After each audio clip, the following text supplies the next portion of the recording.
conversa a partir de agora é com o médico Antônio Barros, pré-candidato ao Senado pelo Partido Novo, né? O médico Antônio Barros, que lançou recentemente a sua pré-candidatura ao Senado, está se colocando aí na disputa por uma das duas vagas ao Senado, vai conversar conosco, vamos inclusive conhecer um pouco da trajetória e do que pensa o doutor Antônio Barros, que é pré-candidato ao Senado. Doutor Antônio Barros, bom dia, seja bem-vindo. O senhor faz parte de uma família, apesar de estar entrando agora na política, o senhor faz parte de uma família que tradicionalmente já tem atuação política, né? Família que teve prefeitos de Picos, deputados estaduais. E por que agora o senhor também resolveu ingressar na política, ingressar na vida pública e na disputa por uma das vagas pelo Senado? Bom dia. Bom dia. É isso, há mais de 30 anos minha família se desligou de política, né? Eu, particularmente, é o primeiro partido político que eu me filio. E eu tenho 32 anos de exercício da medicina, sou professor da Universidade Estadual há 25 anos, economista de formação, sempre trabalhei com gestão e medicina preventiva e eu participo de um trabalho social que iniciou aqui em Teresina e hoje está no mundo inteiro, que é uma das grandes bandeiras da minha vida, que é a prevenção dos problemas causados pelo álcool e outras drogas. Então, acredito que com isso eu possa ser uma alternativa de renovação para o Senado. Inclusive, hoje é uma data simbólica, né? O Dia Internacional de Enfrentamento às Drogas. Eu tenho esse trabalho que, de fato, é referência. É uma das bandeiras que o senhor pretende defender na campanha e caso seja eleito também senador pelo Piauí? Com certeza. A medicina preventiva é uma maneira muito mais inteligente de trabalhar. Eu costumo dizer que prevenir sempre e remediar quando necessário. Para cada real gasto em prevenção, se economiza de 5 a 10. E prevenção também poupa danos, sofrimento e salva vidas. Então, eu vejo que é uma maneira mais inteligente de trabalhar. Eu sempre trabalhei com gestão e medicina preventiva e eu acho que as políticas públicas do SUS elas devem ser realinhadas na perspectiva da medicina preventiva. A gente sabe, doutor, bom dia, que o cargo de senador é um cargo normalmente destinado àqueles políticos mais experientes, né? Se a gente for ver, tradicionalmente o Senado é formado por ex-governadores, pessoas que ocuparam cargo de deputado durante muitos anos, né? E o senhor, como citou agora, está entrando na política partidária nesse momento, é o seu primeiro partido. Por que escolheu o cargo de senador, né, para essa sua primeira empreitada eleitoral? Eu tenho 55 anos de idade, estou no momento da minha vida assim, próximo de aposentadoria, e eu vejo que o voto para senador ele é mais independente. Ele é um voto em que hoje, essa eleição, serão eleitos 2 senadores, né? O voto para vereador, deputado estadual, ele é mais diretamente ligado a favores, é mais pulverizado. Então, eu vejo que o voto para o Senado ele guarda consigo essa característica. E eu me apresento assim com independência para esse cargo. Como é que está o diálogo do senhor com outros líderes partidários do Partido Novo, né? Assim como também, como é uma campanha majoritária, é natural que se busque alianças, né? O apoio de outros partidos. O senhor já começou, de fato, a percorrer as cidades? A gente tem visto pré-candidatos que estão em campanha praticamente, né? A gente chama agora de pré-campanha, mas estão em campanha praticamente desde o ano passado. Como é que está o termômetro da sua trajetória eleitoral? Eu tenho andado o estado, iniciei por Picos, né, que é a minha cidade natal, onde eu conheço muitas pessoas da microrregião de Picos, e aqui em Teresina, onde eu já moro há muitos anos e sou também cidadão teresinense, e também sou bem conhecido aqui.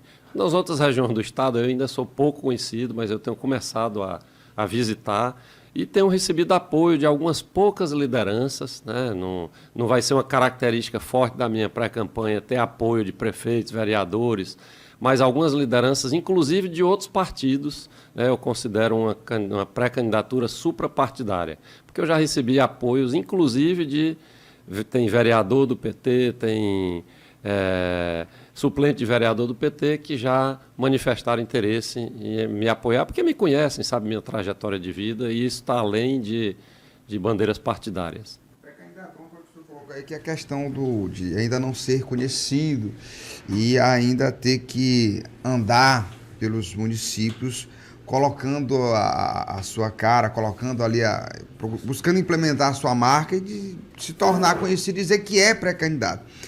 Os demais já estão bem avançados, já estão há 1 ano e meio, 2 anos, se colocando como pré-candidato, se colocando como alguém que disputaria o Senado já no cenário. O senhor não acha que é pouco tempo para poder correr atrás do projeto, já que nós estamos às vésperas da eleição, há tempo hábil para que o senhor possa viabilizar uma candidatura de fato competitiva com os demais candidatos que já estão há mais tempo como pretensos candidatos e agora como pré-candidatos?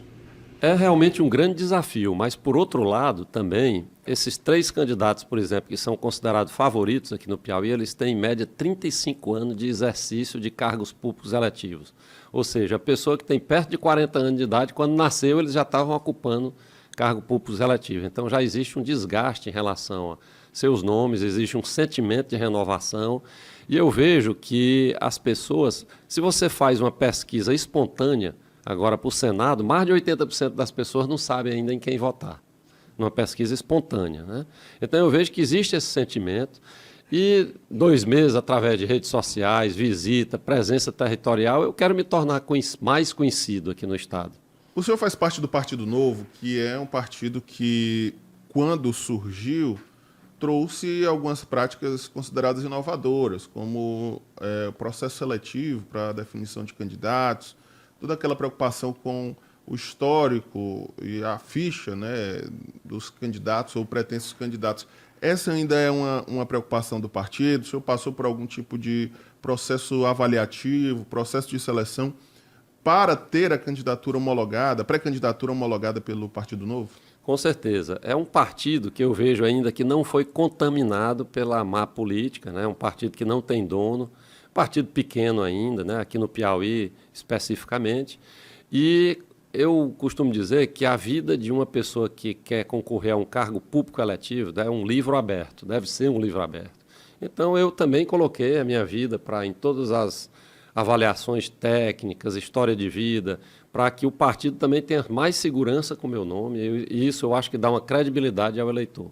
Dentre as características do Partido Novo, uma era de não usar a questão do dinheiro público, do fundo eleitoral, fundo partidário.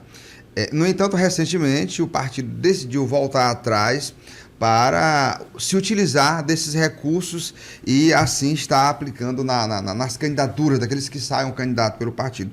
O senhor é a favor ou contra o uso de dinheiro público em campanha através do fundo eleitoral ou fundo partidário, por exemplo? Olha, eu acho que existe um desequilíbrio grande em relação a esses recursos do fundo partidário, porque os partidos grandes eles têm realmente valores assim bem mais altos, né? E isso, de alguma forma, desequilibra o jogo eleitoral. Não sou favorável a esse critério. Eu acho que devem existir maneiras que equilibrem melhor, né, o jogo eleitoral, né? E esse montante também de recursos públicos, eu acho que podiam ser, pelo menos, minimizados. O Partido Novo tem, aqui no Piauí, um perfil de oposição, né, ao governo Rafael Fonteles. Como o senhor falou, também iniciou aí um discurso de críticas, né, à classe política que já está, os representantes que já estão aí há décadas, né, ocupando cargos públicos. O senhor falou também que já iniciou essas andanças pelo Estado. O senhor já conhece bem a realidade, né, do Estado, em alguns aspectos, pelo trabalho que o senhor desenvolve. Mas hoje, o que é que o senhor tem encontrado de diferente, de fato, em relação à atuação do governo do Estado, em relação ao próprio papel de senador que o senhor se propõe a fazer? Qual é a realidade que o senhor tem encontrado hoje, né, já que o Partido Novo e o senhor também se posiciona como alguém de oposição? Olha, de uma maneira geral, eu vejo que a política, a gente tem que ter ponderação e equilíbrio para reconhecer também que há alguns avanços em algumas áreas, independente das agremiações partidárias.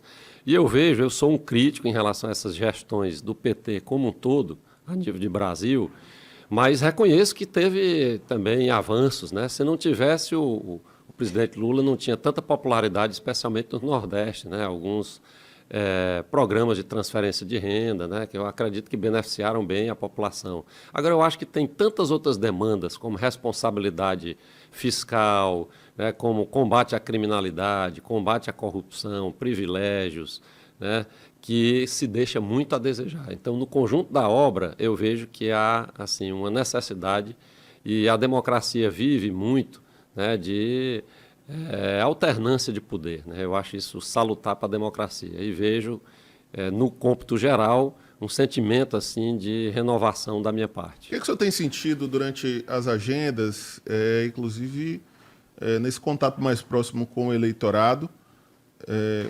O que o piauiense tem buscado da classe política? O que o piauiense tem buscado dos seus representantes no Congresso Nacional? O que o senhor ouve de demanda, por exemplo, nos municípios do interior que o senhor já visitou? Olha, no geral, existe um sentimento. Pesquisas de opinião pública mostram que, por exemplo, 70% dos brasileiros não confiam no Supremo Tribunal Federal, 60% dos brasileiros não confiam nos congressistas. Então, eu acho que isso é um dado muito relevante. Por que será que existe essa descredibilidade, né? Então, eu acho que recuperar essa confiança, né, nos governantes é algo muito importante, principalmente no combate a privilégios, né? Eu acho que o teto constitucional, diz respeito ao teto constitucional, o Brasil é um dos países mais desiguais do mundo. E o que é que a gente faz quando o próprio Estado é o exemplo da desigualdade, né? Pessoas recebendo aí muito acima do teto, né? E pessoas que recebem um salário mínimo, outros que vivem com menos de um salário mínimo recebendo auxílio governamental. Então, eu acho que uma das coisas, um dos sentimentos maiores, né, do cidadão como um todo, é ver no governo um exemplo, né? As autoridades precisam ser exemplares, e especialmente em relação ao combate a privilégios. O senhor, como pré-candidato ao Senado, obviamente que, se eleito, vai elaborar leis que possam estar sendo implementadas no país como um todo, em relação à nação. E o senhor acaba de reconhecer que, de fato, o Lula tem, de certa forma, fez ou tem feito, ou já fez algo de bom. E aí eu vejo que há muito essa questão da direita confrontar a esquerda, ou de opositores confrontarem o governo, mas não tem algo, eu não vejo, e aí eu quero que o senhor me corrija se eu estiver errado, eu não vejo uma proposição efetiva de o que fazer para atingir diretamente a vida do povo brasileiro, sobretudo o povo mais pobre. Como combater a pobreza, como diminuir o sofrimento do povo diretamente, sem muitas ações que são tidas como ações eleitoreiras por parte de quem confronta o governo, como essas ações populares de Bolsa Família, esses auxílios. Como fazer que algo efetivamente ajude a vida do povo brasileiro, sem que seja através dessas políticas sociais? Eu acho que o Brasil está perdendo muito tempo com essa polarização que é prejudicial para o país, né? Eu vejo que esquerda, direita, essa discussão, ela não leva, digamos assim, efetivamente a um bom resultado para o país.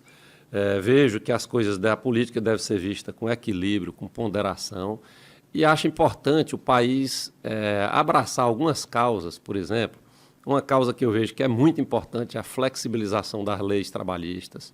Eu acho que o mundo inteiro caminha para isso. Por que o Brasil está ainda com essa posição tão retrógrada e antiga, né? A pessoa ter a liberdade de trabalhar o tanto que ela quer, resguardado os direitos previdenciários e a segurança e saúde do trabalhador.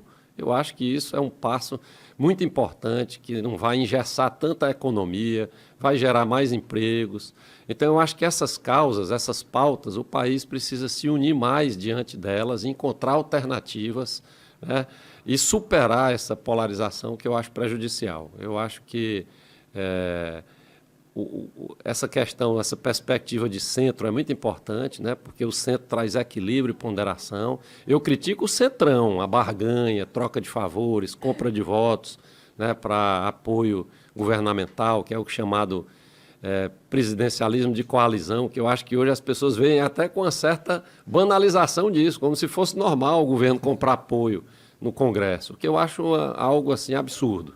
Eu acho que tem que se trabalhar mais a perspectiva de se unir. Vai apoiar algum candidato a governador? Como é que está essa discussão?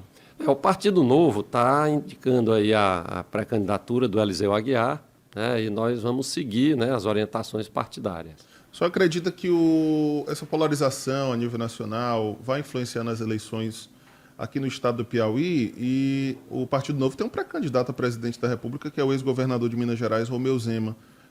O senhor pretende trazê-lo, juntamente com as lideranças do Partido Novo, ao Piauí, montar um palanque para Romeu Zema no Piauí, e é um candidato viável, na sua opinião? Eu acho que hoje o país está muito centrado na polarização. Dificilmente se romperá a bolha da polarização. Mas eu vejo que, para mim, o Romeu Zema é uma alternativa, porque governou 2 vezes o estado de Minas Gerais e deu bons exemplos de combate a privilégio, deu bons exemplos de tecnocracia, de colocar pessoas com critérios técnicos nos cargos governamentais. Então, eu acho que ele pode contribuir também para esse debate nacional. Essas eleições o senhor vai ter direito a 2 votos para o Senado. Obviamente que um é em você mesmo, já que você é pré-candidato e se tornará candidato. O segundo voto, a quem você irá destinar esse segundo voto? Você já escolheu? Vai escolher? Tem conversações? Como é que está a sua questão com relação ao segundo voto para o Senado nessas eleições? Inicialmente eu vou atender às convicções partidárias, né? E o que o partido orientar nesse sentido, né? Existem algumas conversações nesse sentido e eu aguardo essa definição, respeitando o partido, inclusive pela gratidão, né, da oportunidade de ter colocado meu nome como alternativa. Doutor Antônio Barros, obrigado pela presença aqui conosco no estúdio. Para quem quiser conhecer mais sobre as suas propostas, a sua pré-candidatura, até a sua agenda também, né, da pré-campanha e da campanha, quais são os canais? O senhor está nas redes sociais, por exemplo? Tem algum canal que a população pode conhecer mais sobre a sua história e as suas propostas?